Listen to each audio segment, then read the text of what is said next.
তবে আমাদের একটা বিষয় অবস্থান একেবারেই স্পষ্ট সবগুলার মতো, এটি হচ্ছে বাংলাদেশের রাজনীতি, সমাজ, সংস্কৃতি, আমাদের সার্বভৌমত্বের উপর আমরা কোনো ধরনের আধিপত্য কারো মেনে নেব না। এই ব্যাপারে আমাদের অবস্থান একেবারেই জিরো টলারেন্স। অবশ্যই বিশ্বসভার বাংলাদেশ একটি সদস্য রাষ্ট্র। আমরা সকল সদস্য রাষ্ট্রের সাথে বন্ধুত্বপূর্ণ সম্পর্ক বজায় রাখার পক্ষে।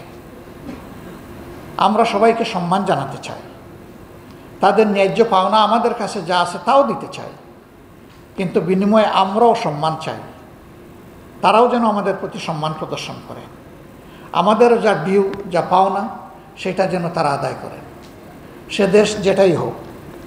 বিশেষভাবে আমরা আমাদের প্রতিবেশীদের সাথে সৎ সম্পর্ক রক্ষা করে চলার পক্ষে। আমরা আশা করব স্বাধীন বাংলাদেশের জনগণের এই অ্যাসপিরেশনকে তারা রেসপেক্ট করবেন সবাই।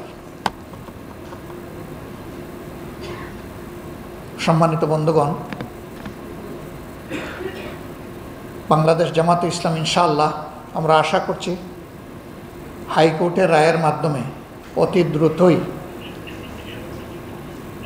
অফিসিয়ালি আমরা আমাদের নিবন্ধন ফিরে পাব এবং সেই সাথে আমাদের প্রতীকও ইনশাআল্লাহ আমরা ফিরে পাব। দুর্ভাগ্যজনক, হাইকোর্টের রায় দিয়ে আমাদের নিবন্ধন বাতিল করা হয়েছে, আর বুশ সভার বক্তব্য দিয়ে আমাদের প্রতীক খেয়ে ফেলা হয়েছে। ওই বুশ সভায় যারা অংশগ্রহণ করেছিলেন আমাদের প্রতীকটা তারা হজম করে ফেলেছে, যেটা ছিল বেআইনি, এখতিয়ার বহির্ভূত। আর তখনকার নির্বাচন কমিশন নিজেদের দায়িত্বের কথা ভুলে গিয়ে একটা অন্যায্য পরামর্শকে তারা কার্যকর করে আমাদেরকে বঞ্চিত করেছেন। বর্তমান নির্বাচন কমিশনের কাছে আমাদের প্রত্যাশা তারা যেন তাদের চেয়ারের মর্যাদা রক্ষা করেন।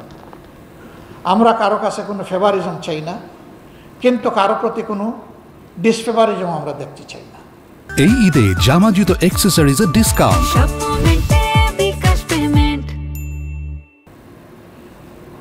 তারা যে জায়গাটায় বসেছেন এটা আমানতের জায়গা, সম্মানের জায়গা, বিশ্বস্ততার জায়গা এবং জাতিকে একটা ভালো নির্বাচন উপহার দেওয়ার জায়গা।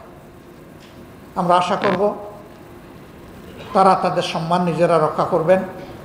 তারা যদি তাদের সম্মান রক্ষা করে চলেন, বাংলাদেশ জামাতে ইসলামী তার সঙ্গত অবস্থান থেকে সকল প্রকার সহযোগিতা তাদেরকে দেবে।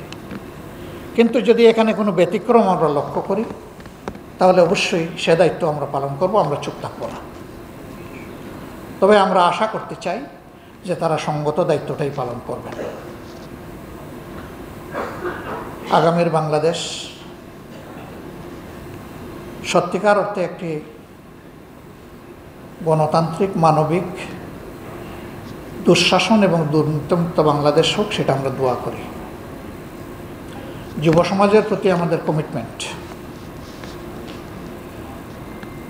আমরা তোমাদেরকে এই দেশ গড়ার কারিগর হিসাবে দেখতে চাই